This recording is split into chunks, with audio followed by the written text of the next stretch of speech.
What is happening, everyone? Here with Ryan Fairchok, man. Underground Painting. Nice to meet you, brother. First time of me and you connecting for the business breakthrough. I'm with it though. Reached out, just wanting to. I guess the overarching thing is kind of losing some bids. You're getting some objections more often than not. You want to talk about that? Yeah, so I started this part-time and it accidentally took off, and I quit my full-time job in August. And when I Wow, quit, dude. I was booked out 3 months at a time. So like 2 to 3 months, I was very comfortable. But now it's like 3 to 4 weeks. It makes you kind of nervous. And I don't think I'm bidding any more than I was before, but it seems like the market is getting more, there's more competition out there. People are getting hungry. So everyone else seems to be just Yeah, underbidding to get work. Does that make sense? sure. It does. And Yeah, that's just what I'm finding. sure. Big topic, man. I guess I want to kind of first identify some areas of your business, just maybe I get an idea of like how you're operating production wise. Is it just you or do you have a team? Who's doing the actual painting? It's me and my brother. We're both painting. I don't tend to have enough for both of us to always be busy, so he helps me whenever I need him, when I can use him. Okay. Um, I have and when you I first have started other the bid, people. go ahead. Sorry, I have other people reaching out to me that want to work for me, but they're not the type of people I'd like to have working for me. Okay. They have felonies and stuff like that, and Sure. I don't think that'd be good for my image. Yeah.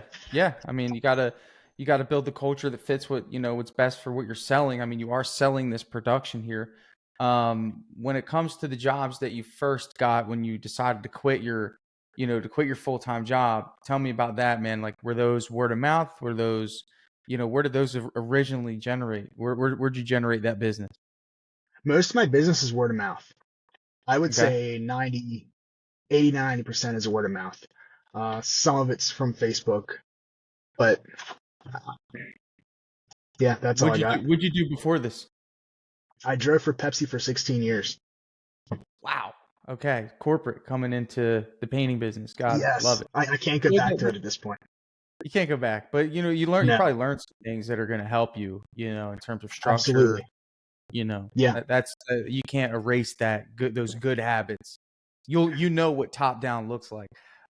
So the advice I want to give you kind of really stems from just your awareness of like, let me, in your words, like, what do you feel like you need to do? Because I can give you advice, but I want to see where your head's at, and maybe I can help guide you in a different direction or affirm what you need to do. What are some things that you're already thinking, hey, if you didn't talk to me today, like what would your next move be? trying to be more presentable.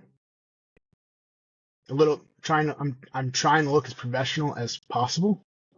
Okay. I find that when I go to an estimate and I'm like just done working and I'm stopping there on the way home, looking all messy, I tend to not get the estimate.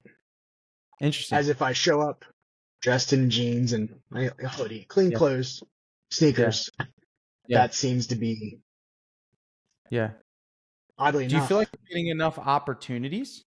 Because here's the thing, this is one thing that kind of and I like that you have the awareness of like maybe there's a sales process issue here, which you're kind of alluding to. Usually word of mouth customers, which is generally what you're dealing with, right? People that usually at this point ask you for an estimate have gotten you from a referral, a friend, or someone that knows you at this point still. Is that true? yeah, Right. So generally the closing ratio on those are pretty high. So we have maybe a process issue here, but or do you feel like you're getting enough opportunities? Because I've been doing this long enough to know that like it is a game of law of averages, right? Like you gotta get a lot of opportunities to close a lot of jobs. So how many estimates do you feel like you're doing a week? it's it comes in waves. Like No I predictability, just did, kind of like no, just yeah. It's like say there's nothing for 2 weeks, and then I'll get like 5 inquiries, and yeah, it's which is like nice. I'll have 5 or 6 estimates in a weekend, and Got it. then Got it. nothing for another. So the goal of this business, Ryan, to be honest with you, is to establish predictability in each area, right? You have 4 areas of business that are the big areas, and then you can branch those out. But we need some sort of predictability now in marketing. You know this, I'm sure, but maybe you don't have a direction. Have you done anything in terms of paying for leads, advertising, Google? What do those avenues look like? I haven't done any of that. Okay. Which one do you feel like you would be most comfortable pursuing, or would you like my advice? I'll take your advice. Okay. So That's why I'm here. yeah, cool, brother. So there's two big ones that I'm thinking of right off the bat, right? The first one is your a passive strategy, which is going to reward you in a year or two from now. Okay, that's the one that we're planting seeds. We got to water those seeds. Eventually, it'll produce harvest. That's your Google My Business profile. That's that SEO. That's that thing that when people go on Google to look for a painting contractor, we want your name there. Do you have a Google listing right now? I don't. Okay. After this call, that's going to be one of the best moves that you make just for future business, right? Because you just told me you're not going back, and I don't want you to go No, back. I can't work for anybody else ever again at You this point. can't, right? It's very difficult to do. It's like winning the lottery and then going broke again, right? Especially corporate. Especially corporate, bro. And I'm with you. I came from a corporate, I know it, right? So my thought for you right now is we need that SEO because we're going to be in business for a while. That's one of those things that you just do because you're going to be in business for a while. We need every customer that you do a job for to leave you a review. Do you feel like that's happening right now? No, it's definitely not. Okay, I'm going to give you an analogy to help you really solidify how important this is. Do you ever go out to eat? If you went to a restaurant and there was no one in there, you and your significant other or someone you care about, and you walk in the door and there was just a host and no one was in there, the restaurant was barren, would you feel weird? Depending on what time of the day is, yeah, it's a red flag. What if it was Saturday night, 7:00? Yeah, no. You'd feel weird. Why? Because we count on social proof to help us make better decisions, right? We leverage other people's experiences with businesses to make better decision making because everything's risky, right? And things are getting more and more risky as consumers because things are happening so fast. So we have to make quicker decisions. So here's the deal. When you get a customer that does business with you, even though they got your name from someone, that's not enough anymore. They need that comfort of going to that Google listing and seeing reviews, seeing that Facebook, seeing that social proof. That helps. We'll talk about sales processes in a minute. Do you feel like you could have gotten reviews from customers but failed to do so because maybe you didn't have a strategy to get those reviews? Absolutely, I could. Cool. Best strategy right here. Okay. First, we need a place for them to go. That's number one. We got to have if you do anything, just get the reviews on Google, right? That's it. Like if there's one place you send people to do reviews, it's going to be Google. That's number one. Number two is you have to make it easy. People don't do things, even if they owe you a review, if it's hard, right? Like you and I are consumers. People want a review. I need a link, dude. Like I'm not going to go back and find it. You know what I'm saying? So we got to make it easy. You need to send that link. And you need to ask. And that needs to be like something that you do as a painter is like, listen, you probably go over and above. Would you say that you do in the house? Yeah, absolutely. Light bulb. Hey, can you do this? Can you change out the batteries? Absolutely, I would. Yeah. So people understand that that's extra, right? So from the perspective of, hey, listen, I really appreciated working with you. The only thing that I would ask for you outside of a payment is if you could go on Google and leave a 5-star review for me. You have to understand that question right there puts it at about a 90% chance that you're going to get the review, right? And then send the link, and then that's it. And you're going to start getting reviews. You have got to do this for the future of your company. This isn't going to yield an instant return, dude. This is like you saying, hey, I'm going to be in business for years. I need these reviews now, every single job. And if you don't get a review, you should be curious as to why. So although, yes, we could talk sales process, we need to get some of these foundational things in place. Second thing is leads, dude. First of all, I know this when you get those 5 phone calls throughout the week that you said sometimes happens, you're probably getting random jobs. Sometimes it's a bathroom, sometimes it's a living room, sometimes it's a full house, sometimes it's not even painting related. Is that true? Pressure washing, maybe. Yeah. Popcorn removal, pressure washing, drywall, like these accessory painting things. Would you say that's more Yeah. accurate? Yes. Right. So what that does is it causes inconsistency in your sales process. So in other words, if let's think of this scenario, Ryan, in terms of getting better at sales. If every day you had an interior full house repaint estimate, one day of the week, each day. So Monday you had one, Tuesday you had one, Wednesday you had one, Thursday you had one, and Friday you had one. By Friday, you would be way better than you would be on Monday. It's the same type of estimate. The customer has the same questions, but you're going to pick up things that these customers are going to ask that are all the same. Would you agree with that? Yes. Right. So what's happening is that because the different job types are so sporadic and because the estimates are so sporadic, your feedback loop of what you're doing in that house is so far away that each time it's like you're hitting the reset button on your sales process. Because that's the way it works. People buy from you because they trust you, they like you, and the value that you are offering them in relation to their specific product that they want done for you, the job that they want, they feel like they're getting the better end of the deal. Now, I'm going to ask you to take me through the sales process. You and I are customer and contractor. You knock on my door, okay? I submitted a request to you. My first thought is, I want to know, how did I get that request to you, Ryan? Did I call you? Do I email you? Do I text you? What does that look like? What do most customers do? Actually, there isn't anything specific. All the above you just mentioned. Usually, Okay. I would say more than anything, it's a text.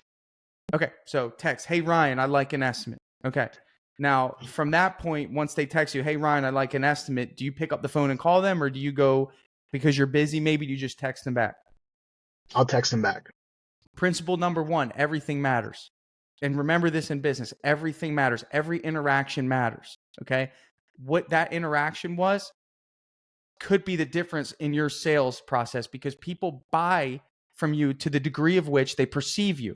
Okay. So if you're just having a shotgun text conversation out of the pocket, right off the bat, they're not wowed.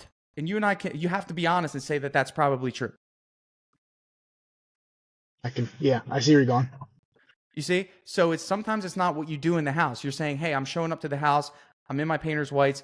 I'm sweaty, okay, that could be a pass. But if that's the 4th thing that they saw that indicated to them that you're not operating on all cylinders, they might go elsewhere. If that's the only thing, that probably puts you in the game. So where I'm getting at, I want to highlight how our process works as a painting company, maybe so you can see the gaps, right? So someone calls us. I have someone in the office that answers right away. They get a greeting, a professional greeting. Thank you for calling Premium Painting. This is Teresa. How can I help you? We're already building a relationship on the phone, and that's the goal. From that point, we send them a link to fill out a form. That's another step of professionalism where they get a form, they fill out all the information. It's organized, it's easy. They can tell us about their project, they can submit photos, right? From that point, once they fill out the form, they get a text message and an email confirmation. Then we book the appointment right on the app. It sends them a date, time, and location of the appointment. Then they get reminders. Then they get another email that tells them our story as a company.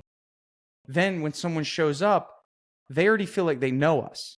So there was a lot of work, Ryan, that had to be done. So when we show up, half of the sale is already done. When you knock on the door, you're trying to get them to know who you are. We already did that. So now we're just focusing on them. This is the difference. Does that make sense? Yeah, I'm following you. What questions do you ask when you get in the home? Me and you are working together. I'm the customer. You're the contractor. When you knock on the door, tell me how you would approach it. Well, I say, hello, my name's Ryan. I'm here to do a painting estimate. Hopefully I'm at the right house. Shake their hand, of course, as soon as you walk in. Like that? Okay. I have gone to the wrong house. I almost always take my shoes off. just to show Okay. respect that I care about their Love that. stuff and their cleanliness. And then we try to jump into it. Okay. What area you want done? What do you have in mind? What You missed. colors? Okay. Your time frame? So, yep. And this is exactly the direction I thought you would be in. And this is what I want to help you with is you're so focused on the what, you're missing the why, right? The what makes you comparable, right? What colors? What do you want done? Right? Those two things. You and I can both do an estimate. And if all me and you both focus on are the what's, then guess what the customer's going to focus on? What is the price? Does that make sense? Mm. If all you're asking is what, so were they. You know, right? That's we want them to ask why. The big question you really want your customers to ask is why should I pay more money for Ryan Fairchok? That's the question, dude. And if you can get people to answer that question themselves based on the things that your company does and that you do on a consistent basis, you will have enough money to free yourself from the actual day-to-day labor that you're doing now and enough to pay other people to do it for you so you can actually grow your business. Until you nail that down, you are going to continue to be spinning around wondering why there's too much month at the end of the money. That's what's happening because business is expensive. There's a lot of things that are coming out right now. So you need to start asking why. And this might sound silly at first, but me and you are going to go through a dialogue. You're going to be my customer. I'm going to help you with this. Knock, knock. Ryan, nice to meet you. I'm going to steal your line. I like it. I hope I'm at the right house. That made me laugh. I never actually say that, but it sounds good. Start using it, right? It shows your personality. Okay. It's good, right? Yeah. Would you like me to take my shoes off? Okay, great. You know, hey, here's my card. I like to give a card as soon as I walk into in that interaction. Gives them something tangible. Everyone looks right at it to see how professional our card is. It has my name on it. It has our company logo. This helps, right? Really, I like it because I know that once I hand you a card, or I like to actually hand a brochure. It's like, okay, this is different. I just want to be different each step of the way. Everything that I do in my sales process, I just want to be a little bit different to help them make an educated decision and to help them justify paying more for us. We will be more expensive, but we got to earn. I like that brochure idea. What's that? I like that brochure idea. Yeah, the brochure. Spend a little time on Canva, make yourself a nice brochure for your company, get 50 of them printed, and instead of a freaking business card, give a brochure that tells way more of the story. You give a business card to a colleague, you should give a brochure to a customer. So when I'm in there, the first question I have before we do anything is, why am I here? And I don't ask it like that. I just say, like, what's the story? It's a great way to lead into that. So what's the story? Why did you call us out today? Or why did you call me? And then they start unloading everything that relates to the thought process behind why they wanted the paint job rather than what they want done. So if I go to you, Ryan, and say, all right, well, what do you want done? What do you think they're going to say? I want the inside of my house done. I know that. But how did we arrive here? Because I can't build value that differentiates myself from the competition if all I'm focusing on is this paint job. There's 10 paint companies waiting probably to give you an estimate. I need to be different. So let me give you some why reasons that I've heard that help give me leverage, right? We're moving, right? Have you ever heard that? I'm moving. Okay. That's a why reason, right? That's not a what. I'm moving. So let me ask you, if I was the customer, Ryan, I said, Ryan, I'm moving. What value would you give me based on that information? And if you don't know, I'm coming to save you. It's okay. So here's the deal. You need to understand, if you were the customer and you hired a painting company and you were moving, what would be valuable to you? A high-end job. So I can get the most money out of my house when I sell it. You might think that, but in most cases, people want a decent job and they want it done fast across the board, right? You might get that one guy that'll spend a bunch of money on a paint job he won't get to enjoy. You get most of them that just want to get it freshened up to sell it. That's my experience, right? So if we know that that's their motivator, right? They don't value the paint job as much as someone who's moving in, right? Someone who's moving in, Ryan, wants quality. Yeah. They want that. They're going to enjoy it, right? They're going to spend that money because they're going to enjoy that. They want the process. Someone who's moving out to sell it, They care about speed first. Now, I'm not saying they don't care about quality. They just don't value it in the same order as someone who's moving in. Does that make sense? Yeah. So from your perspective, Ryan, instead of talking about the paint job, you need to be talking about schedule and speed, right? Because you recognize this guy's moving. Okay, great. When are you planning on moving? That's the next question, because the why question should lead you to the next question. Oh, I'm getting ready to sell it. Oh, okay. When are you guys planning on moving out? Now, if you know that and they say, well, I'm really planning on moving out in 3 weeks, so we need to get some things in order and really hoping to have it done. What should you say now that you know that they're moving out in 3 weeks, Ryan? You should know your schedule. Because if you can't get it done in 3 weeks, you're already disqualified, aren't you? Yeah, absolutely. But if you can, now your price becomes secondary, because the timing is what's most important to the customer. And you say, oh, 3 weeks, perfect. Yeah. I have to check my schedule, but I'll be honest, I think we have a spot, if everything lines up, to fit you in within 3 weeks, and we can get this ready for the sale. That's salesmanship, right? Because ultimately what you're doing is you're just helping them arrive to their destination. Every one of your customers has a destination, Ryan. You need to decipher which customer you're talking to. Hopefully this is opening up some doors, because some conversations that aren't being had are the keys that are going to unlock your sales, right? So if someone says, oh, we want to freshen up the house, it's just been years, we've never painted it before, right? I want to challenge you a little bit.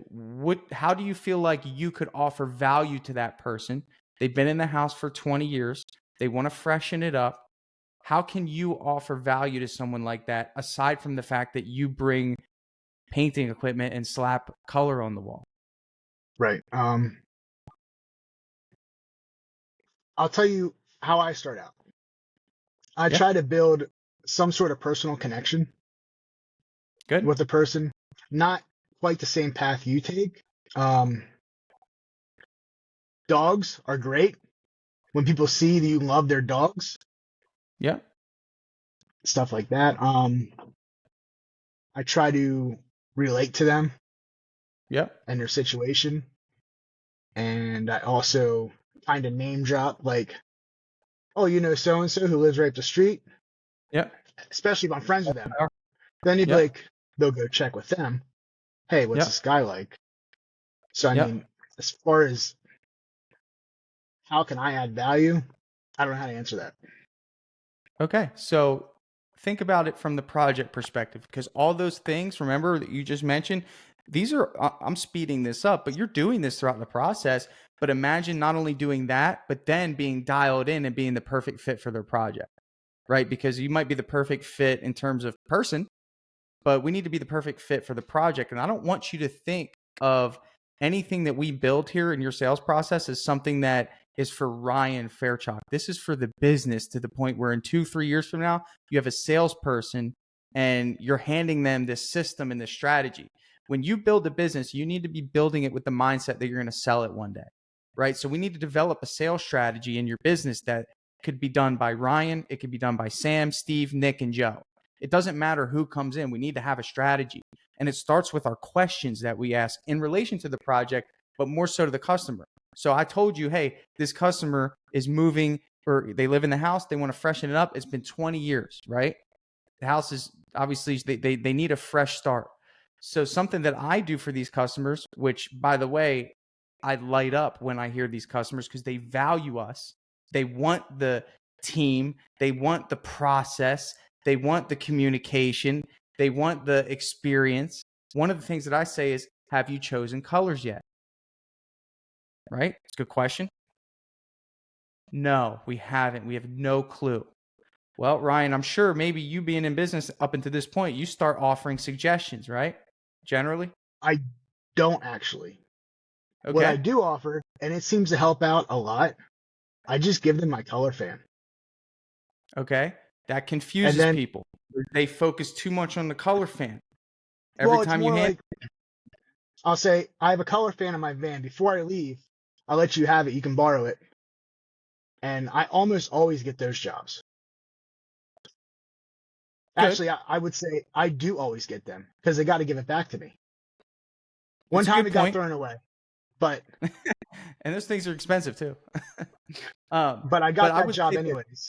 I would say this. Okay, so in other words, at the core of it, you're saying, here, I'm going to give you, now that you're indecisive about colors, I'm going to give you 10,000 choices, and you hand them that thing, right?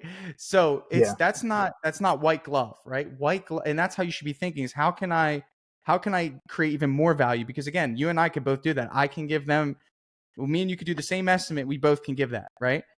Take it up a notch. You should connect with a local decorator and do free color consultations. We're talking about jobs that are thousands of dollars. Paying $100 to a color consult to go over there and eliminate the anxiety that a customer might have. Now, you might say, well, Tanner, I'm not getting the jobs that I want. I would argue that maybe some people are still indecisive about colors. That happens. I've been doing this long enough to know that there's people that will not hire us until they pick a color, and they freak out about it. They don't want to make the bad choice, right? So generally, I'll say, well, because you haven't had anything done, let's get some new colors in here. I can send over our decorator if you hire us, and she'll sit with you and she'll narrow down the colors and make it easy for you to select, whatever you want. People light up about that, right? Because that's a white glove service. So there's a couple avenues, but really my goal for this was just to show you, like, dude, start with that why question and then try to find ways to build value around that, because that's what matters in residential business. In commercial business, it doesn't matter. People care about the budget. But residential, it's emotional. That's where I'm getting at with that. Was that kind of helpful? Yeah, I get it. What about marketing, man? We talked about that. I mean, do you have a plan for that? I mean, aside from, this word of mouth stuff won't last. So it's either you get on. I'm on Facebook. I have a pretty decent Facebook page. I know it's kind of generic, but compared to what I've seen from other guys, I'm not that great at speaking. I am really good at putting stuff in words on paper. Okay. I can communicate very well through writing. Not specifically texting, but I mean just it's one skill that I have. But do you use besides that, I don't have what software are you using? Sherwin-Williams.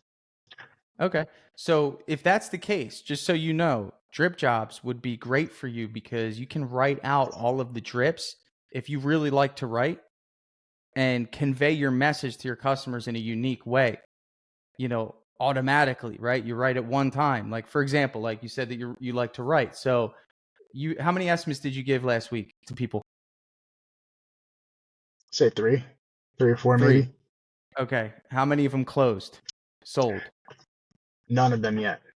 None. All right. So last week, we're talking about since November, things have gotten really weird since November. Have you been following up with these people?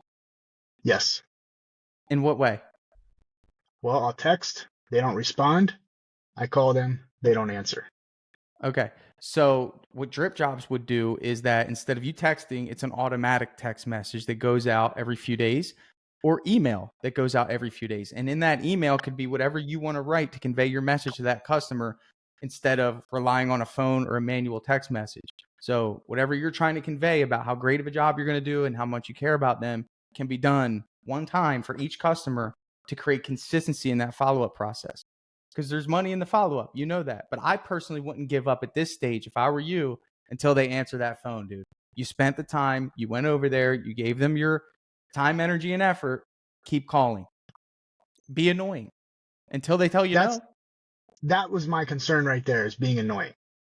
So, like, with the automatic DripJobs emails going out, does anyone ever say, "Can you please stop"?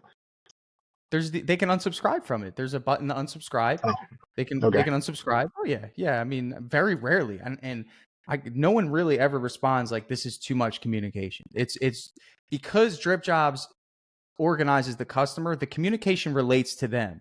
So in other words, like, because you send a proposal through DripJobs, it goes to that stage, and then they get follow-ups relating to the proposal. So it's not like they're like, this is irrelevant to me, stop sending this to me. It's just like, some of them are like, hey, have you decided yet? Like, just let us know. Now, if they let you know and you don't take action in there and like stop the follow-ups from happening, then yeah, people get upset because they've told you already that they're not moving forward, right? So, but there's ways around that. But yeah, generally, man, it's most of I wouldn't assume that people who don't answer don't want to work with you or they hired someone else. Like that is not a good assumption to have. I also believe that because and I'm just trying to help, like, because your perspective is that either people are cheap or there's not enough work to go around or other contractors are undercutting you. The reality situation is you do not have enough of a sample pool to even make that assessment because your market as a painting contractor is so big that there's no way the demand is met at all. Because not only can people paint the inside, they can paint the outside, they can paint cabinets, commercial and industrial. There's so much to go around, dude. It's just you need to get in front of enough people. And you need to pay for those people. You need to get comfortable. You have a great Facebook page, but Facebook isn't going to show anyone those posts because you're not paying them. You don't get much engagement on them because Facebook buries it. I don't want to leave you without a strategy, man, but I would say, have you heard of Angie leads? I have, yes. What are your thoughts about them? I haven't heard good things. Who'd you hear it from? Other, well, people in that painting contractors page, and I think my father-in-law uses it. Okay. Or he doesn't use it, but he's talked about it. Yeah. What is your goal with your company? Before we go, I'm just curious. Part of I'd love to be more hands off, but I have issues trusting people. My wife has a very successful business. The name is Massage by Leanne. She's booked out for months. She doesn't take new clients. And in 2020, she expanded, took on employees, and she could only hire licensed therapists. So her selection of people to hire is very limited. And she hired a bunch of friends and some non-friends. And it was so difficult to get people to be reliable. Seeing her struggle with that, like not sleeping at night, is so-and-so going to show up tomorrow? In my head, I'm terrified of expanding, having people to count on, and that happening to me. Finding reliable people with good work seems to be very difficult because the good ones don't want to leave where they're at. I would be careful with the generalizations. I mean, you have to talk to people that have successful employees. I have 13 great employees that show up every day. I don't even have to check the timesheets. I have 3 jobs running every single day and over 500 5-star reviews. I don't even meet my customers. You need to talk to people that are winning because there's a strategy in place. No one is just good at hiring. It is a strategy and a system that creates great results. It's all down to the hiring process. And in the example of your wife's business, I would say that the first thing I would do if I were in consulting and she came to me with that problem, I'd say, take me through the hiring process. How did you vet these individuals? That would be my first question. I took a class with Inspired by You. Okay. And I'm sure you know Corey, right? Yeah. She has built a great system she's got going on, and all of her employees seem to flock to her. She doesn't have to search with people. They just call her and they're like, I want to work for you. And like the environment she has built there, she's like 15 minutes from me, is like, it's for my class. I was the only one there because everyone else canceled because it was like January 5th. Right. And so it was just me and all of her employees in there. She invited me in for her leadership meeting on Friday morning. And like the environment is like, it's like an actual team. Right. So she's done it. It's possible. Yeah. Yeah. So I wouldn't make the generalization. Here's the thing, but I'm sure if you got to talking with Corey, she would tell you sometimes that it's stressful and sometimes that, but the thing is she's in a momentum swing where because she's built such a core group of individuals that have such a high standard, everyone that she brings in either has to rise to that standard or they're going to fall out. And the team holds that person accountable. Right now, the pressure's on you for these first few hires because you're the only one. But soon, if you get an A player and another A player and they start working together and then you hire someone, guess what those A players are going to tell you? Ryan, this guy isn't what we thought he was. We need to talk about letting him go. And you're going to have help with that. You're not going to wear and bear the burden of that by yourself like your wife's doing. It sounds like, because that's a one-to-one business. Generally speaking, 2 or 3 people don't give one person a massage. It's just a one-to-one business. When you work in the painting industry, it's a team. So there's a different dynamic. I will also tell you, Ryan, that the most difficult, risky decision that you've ever made was probably quitting Pepsi. I would say that career-wise, that on a scale of 1 to 10, brother, that was level 10, right? So anything that you do in this business, bro, trust me, anything that you do in this business is nowhere near as risky under the umbrella of this new business that you did when you quit Pepsi. But what you should do is you should ride the momentum of that. You got to understand, man, hiring is not an option. This isn't optional. This isn't like, should I or should I not? It's, if you don't, you'll fail. And I don't mean failure in terms of you'll go out of business. I personally feel like, not you, but your situation is a failure in business. And I'm not being disrespectful. I hope you don't take it that way. I'm just letting you know from the perspective of, if I were to buy or invest in what you got going on, I would not be able to, because your business is 100% reliable on things that you have no control over, which is word of mouth. Your marketing has no system. Your sales process isn't dialed in. You have no hiring process right now. And these are the things that you need to take control of if you want to get to a point where you actually feel and take on and enjoy the fruits of owning a business, which you set out to do the first place. You're probably working more now than you did at Pepsi. No, definitely not. It's because you don't have enough work. Sorry. I worked so much at Pepsi. Okay, well, Pepsi. Okay, then that's a bad. You know what I mean? That was a bad thing then, because Pepsi overworked you. But generally speaking, if you come from a corporate job, like owning a business, but maybe the mental strain, and again, I don't know, maybe Pepsi held you to a different standard, but just the mental strain of owning a business and the stress levels are a little bit higher because you've got to create the money. You got to pull it out of thin air. Pepsi has it in the bank. They just got to give it to you, right? That's a different type of mindset when you wake up in the morning, right? Ryan, we need a marketing strategy. You need to get leads. Okay. That's number one. If you do not start buying leads or spending money on marketing, you won't win. You will not win. You'll be struggling for a long time. I see. Are you doing cabinets or no? No, I'm kind of scared too. I like that. Okay. It's okay. I have an image of what I want the finished product to look like. And if it doesn't look like that for the customer when I'm done, then I feel like I've failed them. Okay. Dude, you're such a good guy and you're going to have a great business if you just, I need you to change your mindset and stop generalizing things unless you have enough sample data and proof. If you say that people aren't good and they can't be trusted, that's based off of your wife's experience, not the experience that you've had as a painting business owner that has taken at least 15 people through a structured hiring process.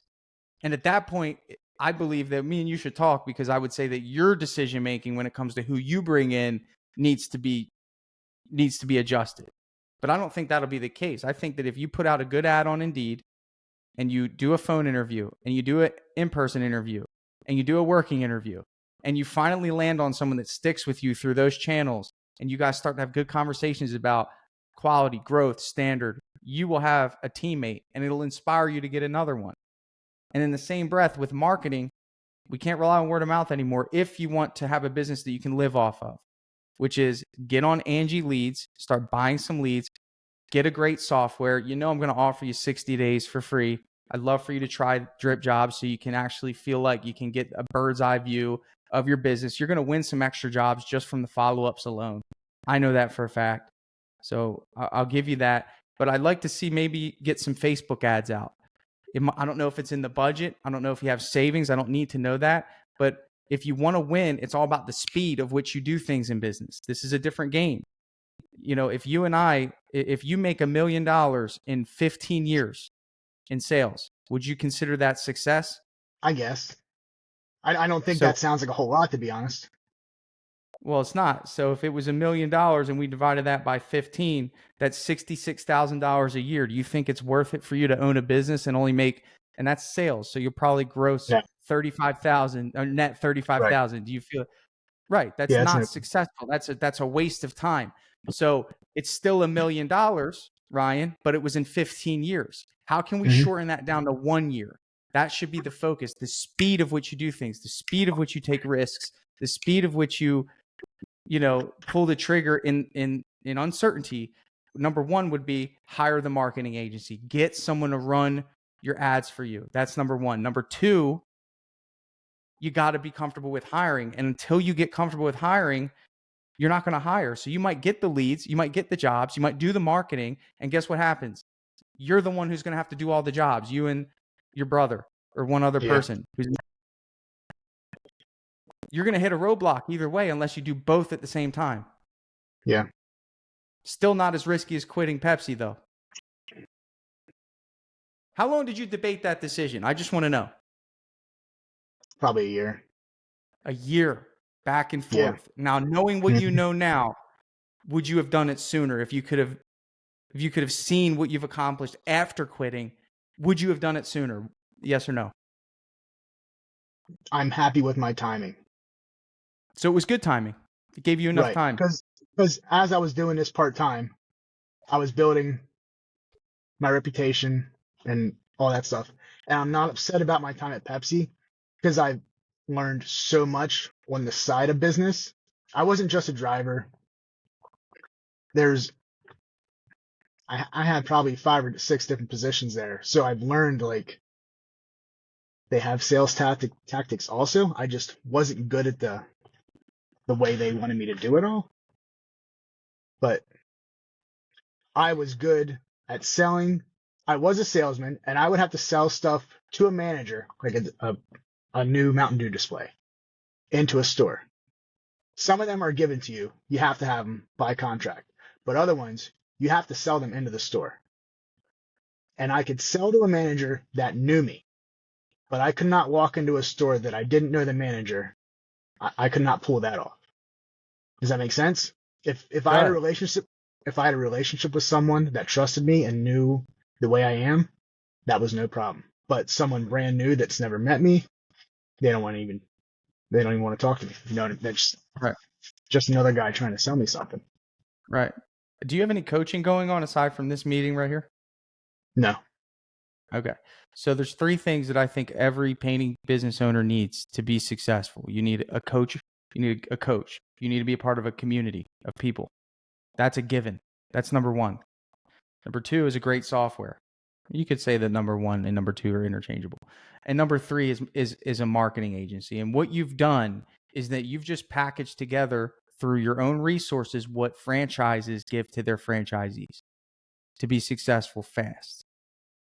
When you go and buy a smoothie shop and invest in a franchise, generally speaking, I don't know if you've seen this, but I've seen it where they say, buy my franchise or buy in, right? And it's like $100,000, right? You got to have $100K just to get into the game. Have you seen that? You've probably not invested very much into starting this painting business in comparison. Would you agree with that? No, definitely not $100,000. Right. At some point, we need to dig down and we need to throw some money in this thing. And that could also mean putting money into yourself. Coaching is an investment in your own knowledge, your own abilities. So when you tell me a scenario where you were struggling going into people who don't know you, this is the game that you signed up for in the painting business when you start marketing, is they don't know you. Not only do they have to get to know you, they have to like you and trust you enough to work inside their most intimate space, their home. I think off the bat, you come across as trustworthy. I don't think that's going to be an issue. You build a good relationship. You said you pet the dog. You have a good awareness of how to get people to trust you. But the thing is, there's this other element of building value. So you have to check the box if I trust you. Okay, good. The next box that you need to check, and this should be the only focus of you as a business owner, is will you pay more for me than the other painting contractor, and why? When you see Corey and you see her team, and you have 2 people competing against the same, trying to win the same customer, Corey's team packs a punch, dude. And they have the images, they have the the swag, they have the culture, they have the heart, all that, compared to someone else trying to paint cabinets. There's value there. Same paint, same cabinets. The experience is different. That's the key. And how you make that experience for your painting business makes all the difference. Start small. It's a lot, but you need a coach. You need a software. You need a marketing agency. Those three things you are going to wind up getting. Is it going to be in 15 years or is it going to be within the next 30 days? That's the difference. How soon you can iterate, make changes. And that's what I got for you, brother. I hope this was helpful. We went a lot. We went far and wide, but I'd love to hear back from you, man. I hope you come back sometime. We could talk about next steps.